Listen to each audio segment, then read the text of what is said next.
इस गहन विश्लेषण में सुनने वाले सभी श्रोताओं का बहुत बहुत स्वागत है।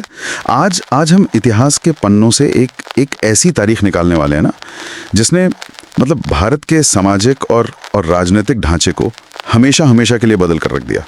अगर आप सबको हमारी वीडियो अच्छी लगे तो लाइक ठोक के जाना, नहीं तो कमेंट में गाली देकर चले जाना। जी बिल्कुल, हमेशा के लिए बदल दिया। हाँ, और वो तारीख है 24 सितंबर 1932। इतिहास की किताबों में से हम पूना पैक्ट के दिन के रूप में बहुत प्रमुखता से देखते हैं, लेकिन यहाँ एक बहुत चौंकाने वाली बात है। चौंकाने वाली और शायद थोड़ी परेशान करने वाली भी। बिल्कुल। भारतीय संविधान के निर्माता डॉक्टर बी.आर. अम्बेडकर ने खुद इस ऐतिहासिक दिन को अपने जीवन की सबसे बड़ी गलती करार दिया था। मतलब आखिर ऐसा क्या हुआ था उस दिन? ऐसा कौन सा दबाव था जिसने इतने दूरदर्शी नेता को ये कहने पर मजबूर कर दिया? यही तो आज का मुख्य विषय है। हाँ, और आज की हमारी ये जो पूरी विस्तृत चर्चा है वो YouTube चैनल अंबेडकर साहब के एक बेहद चर्चित और विचार उत्तेजक वीडियो पर आधारित है। बिल्कुल, और आज हमारा मिशन भी यही है कि हम गहराई से ये समझें कि इस विशिष्ट स्रोत में भारत की इन अहम ऐतिहासिक घटनाओं को किस खास दृष्टिकोण से पेश किया गया है। हम डॉक्टर अंबेडकर और महात्मा गांधी के बीच के उस गहरे और जटिल वैचारिक टकराव की परतों को खोलेंगे, जो कि बहुत जरूरी है। जी, और साथ ही ये भी देखेंगे कि इस कंटेंट क्रिएटर के अनुसार 1932 के उस टकराव की गूंज आज दशकों बाद भी भारत की वर्तमान राजनीति में कैसे सुनाई दे रही है। लेकिन हाँ, यहाँ एक जरूरी बात। जी, इस गहरी चर्चा में उतरने से पहले एक बहुत ही महत्वपूर्ण बात स्पष्ट करना चाहूंगी।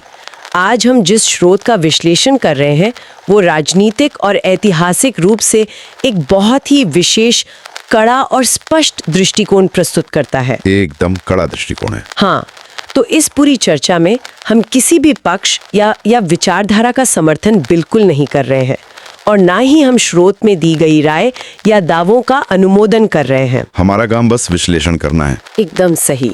हमारा एकमात्र उद्देश्य केवल इस सामग्री में मौजूद विचारों, तर्कों और तथ्यों को पूरी तरह से निष्पक्ष रूप से श्रोताओं के सामने रखना है, ताकि इतिहास को देखने के एक बिल्कुल अलग और समानांतर नजरिए को समझा जा सके। ये स्पष्टीकरण बहुत जरूरी था ताकि हमारी इस चर्चा का संदर्भ एकदम साफ रहे। तो चलिए इसे थोड़ा विस्तार से समझते हैं।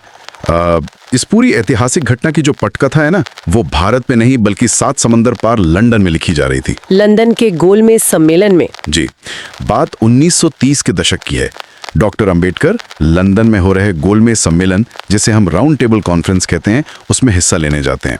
और श्रोताओं के लिए ये समझना बहुत जरूरी है कि ये कोई साधारण कूटनीतिक बैठक नहीं थी। बिल्कुल नहीं। मतलब कल्पना कीजिए उस समय की, जब ब्रिटिश साम्राज्य का सूरज नहीं डूबता था। उस भव्य कक्ष में इतिहास में यह पहली बार हो रहा था जब डिप्रेस्ड क्लासेस, जिन्हें उस समय अछूत समाज कहा जाता था, उनका कोई अपना नुमाइंदा सीधे ब्रिटिश हुकूमत की मेज पर बराबरी से बैठकर अपनी बात रख रहा था। ये अपने आप में एक बहुत बड़ी ऐतिहासिक घटना थी। हाँ, और लंदन का वो मंच भारत के हाशिए पर खड़े समाज के लिए एक अभूतपूर्व अवसर था। और चैनल पर जो थ्योरी पेश की गई है ना, उसके अनुसार डॉक्टर अंबेडकर ने वहां ब्रिटिश प्रधानमंत्री, जिन्हें वीडियो में डोनाल्ड कहा गया है, जी, रैमजे मैकडोनाल्ड, तो उनके और उनकी पूरी कैबिनेट के सामने भारत की जाति व्यवस्था की बहुत ही कड़वी और एकदम नंगी सच्चाई रखी, बिना किसी लाग लपेट के। बिल्कुल, उन्होंने बहुत ही तार्किक ढंग से ये स्पष्ट किया कि कैसे भारतीय समाज कठोर जातियों में बटा हुआ है, कैसे मतलब सबसे निचले तबके के पास सदियों से कोई मानवीय अधिकार ही नहीं है, और कैसे सामाजिक ढांचे के नाम पर उनका लगातार एक व्यवस्थागत शोषण होता आ रहा है। एक पूरा सिस्टम काम कर रहा था उनके खिलाफ। हाँ, और यहाँ जो बात सबसे अधिक ध्यान खींचती है, मैं कहूँगी, वो है डॉक्टर अंबेडकर का वो विशिष्ट तर्क जो उन्होंने अंग्रेजों को दिया और जिसने ब्रिटिश सरकार को सच में सोचने पर मजबूर कर दिया। और वो तर्क बहुत ही बुनियादी था, लेकिन बहुत मारक था। डॉक्टर अंबेडकर ने एकदम स्पष्ट रूप से कहा कि अछूतों को हिंदू धर्म के ढांचे के भीतर कभी भी समानता या बराबरी का दर्जा नहीं मिलता। उनके साथ कदम कदम पर छुआछूत होती है। बिल्कुल, गैर बराबरी का व्यवहार होता है। इसलिए उनका ये दृढ़ विचार था कि जिस तरह से भारत के राजनीतिक परिदृश्य में मुसलमानों और सिखों को एक अलग अल्पसंख्यक यानी माइनॉरिटी माना जाता है, ठीक उसी तरह अछूतों को भी माना जाए? जी, अछूतों को भी हिंदू धर्म से अलग एक स्वतंत्र अल्पसंख्यक समुदाय माना जाए और उन्हें राजनीतिक अधिकारों के लिए अलग से गिना जाए। अगर हम वीडियो के तर्कों पर गौर करें तो डॉक्टर अंबेडकर अपनी इन मजबूत दलीलों और जमीनी हकीकतों से अंग्रेजों को सहमत करने में पूरी तरह से सफल रहे थे। और देखिए, उनकी इसी कूटनीतिक और बौद्धिक सफलता का सीधा नतीजा था 16 अगस्त 1932 को ब्रिटिश सरकार द्वारा की गई कम्युनल अवार्ड की ऐतिहासिक घोषणा। बहुत बड़ा दिन था वो। जी, इस घोषणा के साथ ही ब्रिटिश सरकार ने डॉक्टर अंबेडकर की मांग को आधिकारिक रूप से मान लिया। इस अवार्ड के तहत अछूत समुदाय को एक अल्पसंख्यक समुदाय का दर्जा दे दिया गया। लेकिन असली बात तो राजनीतिक अधिकारों की थी। एकदम, इस पूरी बहस का जो सबसे अहम हिस्सा था वो थे इसके साथ मिलने वाले अभूतपूर्व राजनीतिक अधिकार, पृथक निर्वाचन क्षेत्र यानी सेपरेट इलेक्टोरेट और दोहरे वोट यानी डबल वोट का अधिकार। दोहरे वोट का अधिकार, हाँ। ये एक ऐसा अधिकार था जो भारत के राजनीतिक समीकरणों को हमेशा के लिए पलट सकता था। बिल्कुल। और इस दोहरे वोट के कॉन्सेप्ट को समझना इस पूरी चर्चा की जान है। मतलब चलिए इसे एक बहुत ही स्पष्ट और व्यवहारिक एनालॉजी से समझते हैं। हाँ, एनालॉजी से समझना आसान होगा। मान लीजिए भारत का एक खास चुनाव क्षेत्र है जहां बहुजन समाज की आबादी अच्छी खासी है। अब कम्युनल अवार्ड के तहत ये तय हुआ कि उस विशिष्ट क्षेत्र में चुनाव लड़ने वाला जो उम्मीदवार होगा वो केवल और केवल अछूत समाज का ही होगा। जी। और इससे भी बड़ी बात यह थी कि उस उम्मीदवार को वोट देने का अधिकार भी केवल उसी समाज के मतदाताओं को होगा। मतलब स्वर्ण या अन्य जातियों का कोई व्यक्ति उस विशेष प्रतिनिधि के चुनाव में दखल नहीं दे सकता था। वो उसमें वोट नहीं डाल सकते थे। बिल्कुल नहीं। ये तो हुआ उनका पहला वोट जिसने उन्हें अपना एक विशुद्ध और स्वतंत्र नेता चुनने की ताकत दी। एकदम सही। और इस एनालॉजी को अगर हम आगे बढ़ाएं ना, तो बात केवल एक वोट तक सीमित नहीं थी। इस प्रणाली का जो दूसरा हिस्सा था वो और भी ज्यादा शक्तिशाली था। जी हाँ, और सबसे दिलचस्प बात थी वो दूसरा वोट। मतलब उसी क्षेत्र का अछूत मतदाता अपने समुदाय के उस स्वतंत्र नेता को तो चुनेगा ही, लेकिन साथ ही साथ वो सामान्य सीट से खड़े उम्मीदवार को भी अपना दूसरा वोट देगा। इसका सीधा सा मतलब ये था कि सामान्य सीट के उम्मीदवार को भी चुनाव जीतने के लिए अछूत मतदाताओं के सामने हाथ फैलाने ही पड़ेंगे। बिल्कुल। इस पूरी व्यवस्था का स्पष्ट उद्देश्य ये था कि जो नेता अछूत समाज के पहले वोट से चुनकर आए वो केवल और केवल अपने समाज के प्रति जवाबदेह हों। उसे किसी और का मुंह ना ताकना पड़े। सही कहा। उस नेता को चुनाव जीतने के लिए या सत्ता में बने रहने के लिए किसी अन्य बहुसंख्यक जाति, प्रभावशाली वर्ग या किसी बड़ी राजनीतिक पार्टी की चमचागिरी ना करनी पड़े। जैसा कि इस वीडियो में बहुत ही तीखे शब्द के रूप में ये इस्तेमाल हुआ है, चमचागिरी। इसकी रत्ती भर भी जरूरत ना पड़े। ये कोई छोटी बात नहीं थी। राजनीतिक और सामाजिक रूप से एक जबरदस्त अधिकार था। मतलब सदियों से जो समाज सत्ता के हाशिए पर था, एक तरह से सत्ता की असली चाबी सीधे उसके अपने हाथ में आ रही थी। ये एक ऐसा ढांचा था जो भारत में शोषित वर्गों को एक स्वतंत्र और अजेय राजनीतिक शक्ति बना सकता था। जी। अब यहाँ कहानी में एक दिलचस्प मोड़ आता है, और ये मोड़ भारतीय इतिहास के सबसे बड़े और सबसे विवादास्पद टकरावों में से एक को जन्म देता है। और वो मोड़ सीधा महात्मा गांधी की तीखी प्रतिक्रिया से जुड़ा है। वीडियो यहाँ एक बहुत ही चौंकाने वाला और सीधा दावा पेश करता है। जैसे ही कम्युनल अवार्ड की घोषणा हुई और ये खबर भारत पहुंची, गांधी जी ने इसका अत्यंत कड़ा विरोध किया। उन्होंने इसे बिल्कुल स्वीकार नहीं किया। जी नहीं, वे किसी भी कीमत पर ये नहीं चाहते थे कि अछूतों को हिंदू धर्म से अलग गिना जाए या उन्हें ये सेपरेट इलेक्टोरेट की स्वतंत्र ताकत मिले। इस बिंदु पर क्रिएटर का नजरिया बहुत ही आक्रामक है और वो तुलना भी बहुत बड़ी करते हैं। हाँ, वीडियो एक सीधी तुलना करता है कि गांधी जी ने अंग्रेजों को भारत से बाहर निकालने के लिए या देश की आज़ादी के लिए कभी भी आमरण अनशन यानी फास्ट अनटू डेथ का सहारा नहीं लिया। कभी नहीं लिया। लेकिन जैसे ही बहुजन समाज को ये विशेष और स्वतंत्र अधिकार मिला, उसे हर हाल में रुकवाने के लिए गांधी जी 20 सितंबर 1932 को पुणे की यरवदा जेल में आमरण अनशन पर बैठ गए। ये एक बहुत ही गंभीर और विचार करने वाला दावा है जो इस स्रोत में किया गया है। अब जरा उस समय के हालात की कल्पना करते हैं। मतलब जब देश का सबसे बड़ा और लोकप्रिय नेता, जिसे करोड़ों लोग पूजते हों, वो अचानक यरवदा जेल में भूखा प्यासा आमरण अनशन पर बैठ जाए तो देश का माहौल कैसा होगा? बहुत भयानक स्थिति रही होगी। इतिहास के इस पल में ना सांसें थमा देने वाला तनाव था। स्रोत के अनुसार पूरे देश में खलबली मच गई। रातों हाथ डॉक्टर अंबेडकर के खिलाफ एक जबरदस्त देशव्यापी और आक्रामक माहौल तैयार कर दिया गया। उन्हें विलन बना दिया गया। बिल्कुल, उन्हें खुलेआम देशद्रोही और हिंदू समाज को तोड़ने वाला कहा जाने लगा। अखबारों के पन्ने उनके खिलाफ लेखों से भर गए। जगह जगह रैलियां निकाली गईं। उन पर यह भयानक मनोवैज्ञानिक दबाव बनाया गया कि अगर गांधी जी के प्राणों को कुछ भी हुआ तो उसका सारा जिम्मा अंबेडकर पर होगा और इसका अंजाम बहुत खौफनाक होगा। हाँ, अछूत समाज के खिलाफ खुली हिंसा, कत्लेआम और दंगे करने की धमकियां सड़कों पर गूंजने लगी। स्थिति इतनी ज्यादा तनावपूर्ण और घुटन भरी हो गई थी कि डॉक्टर अंबेडकर पर हर तरफ से एक असहनीय दबाव डाला जा रहा था। ये इतिहास का शायद सबसे मुश्किल धर्म संकट था। बिल्कुल। और देखिए, इस दबाव को समझाने के लिए स्रोत में एक बहुत ही मार्मिक और दिल दहला देने वाला विशिष्ट दृश्य वर्णित है। कस्तूरबा गांधी वाला प्रसंग? जी, बताया गया है कि माहौल इतना बिगड़ चुका था कि कस्तूरबा गांधी खुद भारी मन से डॉक्टर अंबेडकर के सामने आई। उन्होंने एक बहुत बड़े नेता के सामने एक असहाय पत्नी की तरह झोली फैला दी और रोते हुए अपने पति के सुहाग की भीख मांगी। ये बहुत बड़ी बात थी, एक बहुत बड़ा भावनात्मक दबाव। बिल्कुल। उन्होंने डॉक्टर अंबेडकर से स्पष्ट कहा कि अगर गांधी जी ने अनशन में प्राण त्याग दिए तो वो हमेशा के लिए विधवा हो जाएंगी। ये केवल एक भावुक अपील नहीं थी, बल्कि एक ऐसा भावनात्मक ब्लैकमेल था जिसने अंबेडकर को भीतर तक झकझोर दिया था। तो इस सब का असल मतलब क्या है?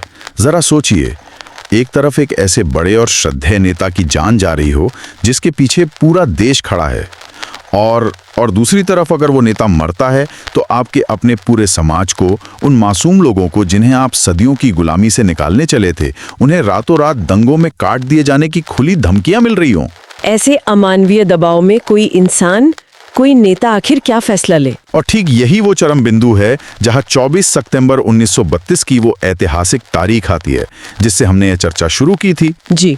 इस विश्लेषण के अनुसार उस भयानक मनोवैज्ञानिक दबाव और बहुजन समाज पर होने वाले संभावित हिंसक हमलों के खौफ ने डॉक्टर अंबेडकर को पूरी तरह से तोड़ दिया था। वो एक विजनरी थे, वो भविष्य देख सकते थे। हाँ, वीडियो स्पष्ट करता है कि वो साफ देख पा रहे थे कि अगर गांधी जी को कुछ हुआ तो स्वर्ण जातियां उनके निहत्थे बहुजन समाज पर एक तरफा और हिंसक हमला कर देंगी, जिसे रोकना ब्रिटिश सरकार के भी बस में नहीं होगा। तो उन्हें झुकना पड़ा। इसी गहरी मजबूरी और अपने समाज की जान बचाने की खातिर भारी मन से, आंखों में आंसू लिए, डॉक्टर अंबेडकर ने यरवदा जेल जाकर उस कागज पर हस्ताक्षर किए जिसे आज हम पूना पैक्ट कहते हैं। और उनके इन हस्ताक्षरों के बाद ही गांधी जी ने अपना आमरण अनशन तोड़ा। जी। इस घटनाक्रम को देखते हुए ही स्रोत ये तीखा निष्कर्ष निकालता है कि डॉक्टर अंबेडकर ने उस दिन एक तरह से गांधी जी को जीवन दान दिया था। लेकिन इतिहास गवाह है कि इस जीवन दान की कीमत बहुत भारी थी। बिल्कुल। और इस समझौते की वो भारी कीमत क्या थी? डॉक्टर अंबेडकर को अपने समाज के लिए कम्युनल अवार्ड के जरिए जो पृथक निर्वाचन क्षेत्र का स्वतंत्र राजनीतिक अधिकार मिला था, वो हमेशा के लिए छोड़ना पड़ा। वो अधिकार उनके हाथ से चला गया। लेकिन वो खाली हाथ नहीं लौटे। उन्होंने इसके बदले में विधायिका और शिक्षा के क्षेत्र में संवैधानिक आरक्षण या कॉन्स्टिट्यूशनल रिजर्वेशन की कड़ी मांग रखी और उसे समझौते का हिस्सा बनाया। ये एक बहुत जरूरी पॉइंट है। ये वीडियो एक बहुत बड़े मिथक को तोड़ता है और इस बात पर बहुत जोर देता है कि आज जो आरक्षण का ढांचा है वो कोई खैरात नहीं थी, ना ही ये किसी की दया थी या आसमान से टपका था। ये उस बहुत बड़े स्वतंत्र और शक्तिशाली राजनीतिक अधिकार को हमेशा के लिए छोड़ने की कीमत थी जो डॉक्टर अंबेडकर ने अपने बौद्धिक बल पर अंग्रेजों से हासिल किया था। और यही वो सबसे बड़ा कारण है जिससे स्रोत डॉक्टर अंबेडकर की सबसे बड़ी गलती कहता है। वीडियो के नजरिए से देखें तो उन्हें एक अकल्पनीय दबाव में आकर अपने समाज के एक पूरी तरह से स्वतंत्र राजनीतिक भविष्य को संवैधानिक आरक्षण के बदले एक तरह से गिरवी रखना पड़ा, एक समझौते के तहत। हाँ। और यहाँ मुझे एक बात बहुत ही गहराई से प्रभावित कर रही है जो इस वीडियो का शायद सबसे बड़ा मोमेंट है। हम बचपन से इतिहास की किताबों में गांधी जी के अनशन को उनके अहिंसा के सबसे अचूक और महान हथियार के रूप में पढ़ते आए हैं। जी बिल्कुल। लेकिन इस क्रिएटर ने डॉक्टर अंबेडकर के नजरिए से इसे पूरी तरह पलट कर रख दिया है। वीडियो इसे अहिंसा नहीं बल्कि मानसिक हिंसा और मेंटल टॉर्चर का नाम देता है। ये एक बहुत ही बड़ा नजरिए का बदलाव है। एकदम सटीक बात पकड़ी है, मैं कहूँगी। इस चैनल की थ्योरी के हिसाब से किसी व्यक्ति को भावनात्मक रूप से एक कोने में धकेल देना, उस पर यह मनोवैज्ञानिक दबाव डालना कि अगर तुमने मेरी बात नहीं मानी तो मेरी मौत का पाप तुम्हारे सिर होगा, जो कि एक बहुत बड़ा अपराध बोध है। हाँ, और इस पूरी प्रक्रिया में एक पूरे शोषित समाज की भावनाओं और सुरक्षा को दांव पर लगा देना, ये सब किसी भी दृष्टिकोण से अहिंसा नहीं हो सकता। बिल्कुल नहीं। वीडियो का तर्क है कि शारीरिक चोट न पहुंचाना ही केवल अहिंसा नहीं है, मानसिक रूप से किसी को ब्लैकमेल करके उसका सबसे बड़ा अधिकार छीन लेना भी हिंसा का ही एक अत्यंत क्रूर रूप है। ये एक बहुत ही मजबूत तर्क है। और ठीक इसी आधार पर ये स्रोत गांधी जी को अहिंसा का पुजारी मानने से सिरे से इनकार करता है। ये वाकई इतिहास को देखने का एक बहुत ही अलग चश्मा है। लेकिन बात केवल पूना पैक्ट और अनशन तक सीमित नहीं है। स्रोत में एक और बहुत बड़ा और बुनियादी विवाद उठाया गया है जो इन दोनों नेताओं के बीच था। हाँ, महात्मा की उपाधि को लेकर। जी, सवाल ये उठाया गया है कि आखिर डॉक्टर अंबेडकर, जो खुद इतने बड़े विद्वान थे, वे गांधी जी को कभी महात्मा क्यों नहीं मानते थे। वीडियो बड़े स्पष्ट शब्दों में दावा करता है कि अंबेडकर की नजर में गांधी कोई महात्मा नहीं बल्कि एक बहुत ही चतुर और शातिर राजनेता थे जो अपने एजेंडे को आगे बढ़ाना जानते थे। और इसके पीछे का जो मुख्य कारण ये वीडियो बताता है वो है वर्ण व्यवस्था को लेकर दोनों के बीच का एक न सुलझने वाला वैचारिक टकराव। ये टकराव बहुत गहरा था। वीडियो दावा करता है कि गांधी जी हिंदू धर्म की वर्ण व्यवस्था के कट्टर समर्थक थे। वो मानते थे कि समाज में जन्म के आधार पर जो कार्य विभाजन है, यानी जो चतुर्वर्ण व्यवस्था है, ब्राह्मण, क्षत्रिय, वैश्य, शूद्र, वो समाज के संतुलन के लिए बनी रहनी चाहिए। मतलब जो जिस जाति में पैदा हुआ है वो वही काम करे। जी, गांधी जी का ये मानना था कि जिस व्यक्ति को जो काम उसके जन्म और जाति से मिला है उसे जीवन भर वही पुश्तैनी काम करना चाहिए। बस समाज में किसी के साथ छुआछूत या भेदभाव नहीं होना चाहिए। इसे वे आदर्श व्यवस्था मानते थे। जबकि इसके बिल्कुल विपरीत डॉक्टर अंबेडकर जातियों और इस वर्ण व्यवस्था के पूरी तरह से खात्मे यानी एनिहिलेशन ऑफ कास्ट की बात करते थे। उनका तर्क बहुत ही वैज्ञानिक और मानवीय था। वो सीधे सवाल पूछते थे कि अगर किसी व्यक्ति में जन्म से ही लड़ने का भी गुण है और पढ़ने का भी, तो उसे केवल उसके जन्म या जाति के आधार पर किसी एक ही काम तक कैसे सीमित किया जा सकता है। एकदम तार्किक बात है। क्या किसी की क्षमता मापने के लिए कोई अखिल भारतीय स्तर की परीक्षा होती है जो ये तय करे कि कौन क्या करेगा? और यहीं पर स्रोत एक बेहद तीखा और विशिष्ट तर्क पेश करता है जो डॉक्टर अंबेडकर ने खुद गांधी जी के सामने उनके ही जीवन को लेकर रखा था। वो तर्क वाकई बहुत दिलचस्प है। डॉक्टर अंबेडकर ने गांधी जी से सीधा और बेबाक सवाल किया। उन्होंने कहा कि आप खुद जन्म से वैश्य यानी बनिया समुदाय से आते हैं। हाँ। आपकी ही मानी हुई चतुर्वर्ण व्यवस्था के हिसाब से आपका पुश्तैनी और धार्मिक काम क्या है? व्यापार करना है। व्यापार करना है। हाँ, तो फिर आपने ये नियम खुद पर क्यों नहीं लागू किया? बिल्कुल सही सवाल। आपने समंदर पार जाकर वकालत की पढ़ाई क्यों की? आप बैरिस्टर क्यों बने? वकालत करना और कानून पढ़ना तो आपके वर्ण का काम नहीं है, ये तो बौद्धिक काम है, जो कि ब्राह्मण का काम माना जाता था। हाँ, और तो और डॉक्टर अंबेडकर ने पूछा कि आप अक्सर राम सत्संग करते हैं। हाँ। और धार्मिक पूजा पाठ के काम का नेतृत्व करते हैं। धर्म शास्त्रों के अनुसार ये तो स्पष्ट रूप से ब्राह्मण वर्ण का काम है। तो आप ये सब क्यों कर रहे हैं? अगर आप खुद यह आदर्श मानते हैं कि जन्म के आधार पर तय काम ही करना चाहिए, तो आपने खुद अपने धर्म और वर्ण के खिलाफ जाकर ये सारे काम क्यों किए? डॉक्टर अंबेडकर ने इन ठोस उदाहरणों के जरिए गांधी जी की कथनी और करनी के इस भारी अंतर को उजागर किया और इसे उनका पाखंड बताया। ये एक बहुत ही मजबूत वैचारिक प्रहार था जो सीधे गांधी जी के सिद्धांतों की विसंगति पर चोट करता था।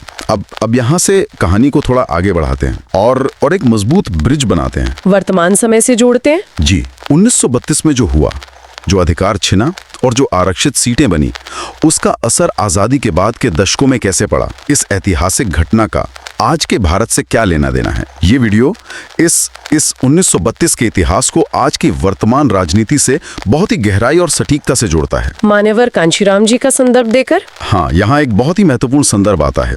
बहुजन राजनीति के बड़े स्तंभ माने जाने वाले मान्यवर कांशीराम जी की प्रसिद्ध पुस्तक चमचा युग का ये समझना बहुत जरूरी है कि ये चमचा युग आखिर क्या है। के इसी वैचारिक बुनियाद का उपयोग करते हुए ये वीडियो बताता है कि पूना पैक्ट के कारण जो स्वतंत्र राजनीतिक शक्ति छिन गई और उसके बदले जो आरक्षित सीटें बनी, उसका आज के समय में क्या भयानक नतीजा देखने को मिल रहा है। आज की राजनीति में जी, आज जो भी नेता इन आरक्षित सीटों से चुनाव जीतकर संसद या विधानसभाओं में पहुंचते हैं, वीडियो का स्पष्ट आरोप है कि वे अपने उस बहुजन समाज के सच्चे प्रतिनिधि कतई नहीं होते जिसके नाम पर वो सीट आरक्षित है। तो फिर वो किसके प्रतिनिधि होते हैं? बल्कि वे केवल और केवल अपनी अपनी राजनीतिक पार्टियों के बंधुआ मजदूर या वफादार गुलाम होते हैं।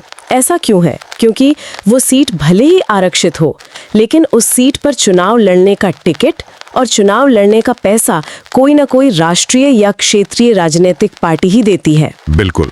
और इसी मजबूरी के कारण जब समाज से जुड़े अत्यंत गंभीर और संवेदनशील मुद्दे आते हैं ना, तो ये नेता पूरी तरह खामोश हो जाते हैं, मुंह नहीं खोलते। अगर हम इसे आसान भाषा में समझें, वीडियो में कई उदाहरण दिए गए हैं, जैसे एट्रोसिटी एक्ट यानी SC/ST अत्याचार निवारण अधिनियम का मामला।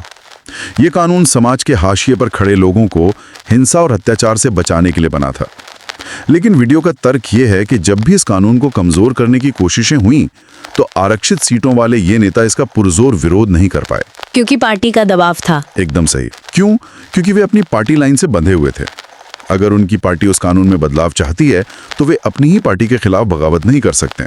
इसी तरह शिक्षा के क्षेत्र में जब 13 पॉइंट रोस्टर का विवाद आया, जिससे आरक्षित पदों को कम करने की बात उठी, या जातिगत जनगणना का मुद्दा। हाँ, जब पूरे देश में जातिगत जनगणना की एक बड़ी मांग उठी, या सरकारी विभागों के तेजी से हो रहे निजीकरण यानी प्राइवेटाइजेशन के जरिए परोक्ष रूप से आरक्षण को खत्म करने की चिंताएं सामने आईं, इन सभी मौकों पर इन नेताओं ने अपने समाज के हक में स्वतंत्र आवाज नहीं उठाई, बल्कि उन्होंने अपनी पार्टी का ही बचाव किया। इसके विपरीत वे उस सरकार या पार्टी का ही बचाव करते नजर आते हैं जिसके वो सदस्य हैं। और यही चमचा युग की असली परिभाषा है, जिसे स्रोत समझाना चाहता है। अगर आप अपनी पार्टी के खिलाफ जाएंगे तो अगली बार आपका टिकट कट जाएगा और आपका राजनीतिक करियर खत्म हो जाएगा। तो आपकी वफादारी समाज के प्रति नहीं रहती। इसलिए प्रतिनिधित्व के नाम पर जो लोग वहां बैठे हैं, वो केवल प्रतीकात्मक है, वास्तविक नहीं।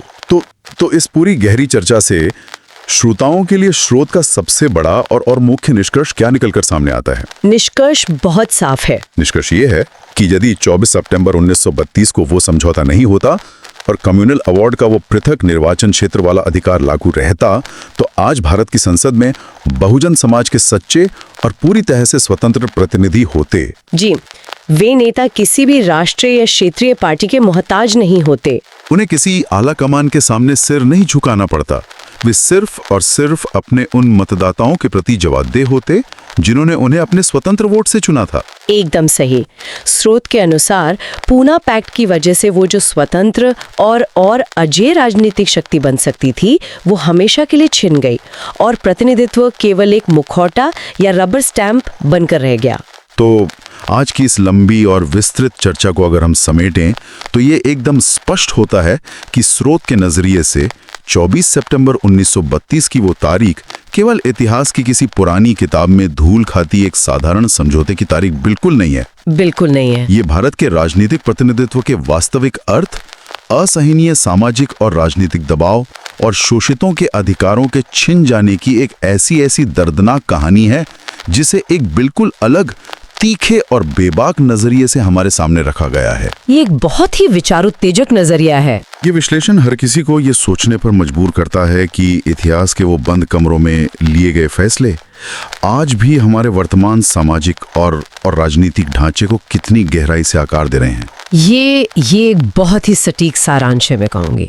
और इस चर्चा को समाप्त करने से पहले मैं सुनने वालों के सामने एक ऐसा विचार रखना चाहूंगी जो इस स्रोत की वैचारिक बुनियाद पर तो खड़ा है, लेकिन आज की हमारी इस चर्चा से भी एक कदम आगे की सोचने पर मजबूर करता है। वो विचार क्या है? जरा शांति से सोचिए, अगर 1932 में डॉक्टर अंबेडकर को मिला वो पृथक निर्वाचन क्षेत्र यानी सेपरेट इलेक्टोरेट की व्यवस्था वास्तव में देश में लागू हो गई होती और वो व्यवस्था बिना किसी बदलाव के आज तक जारी रहती, तो देश की जो बड़ी बड़ी राष्ट्रीय पार्टियां हैं वे केंद्र में अपनी सरकार बनाने के लिए आज अपने चुनाव प्रचार, अपने घोषणा पत्र और गठबंधन की रणनीतियों को किस तरह से बदल चुकी होती। राजनीति का पूरा ढांचा ही अलग होता। बिल्कुल, एक पूरी तरह से स्वतंत्र दलित और बहुजन राजनीतिक ब्लॉक की मौजूदगी में आज भारत की राजनीतिक सत्ता का पूरा गणित और सत्ता का चरित्र कैसा दिखाई देता।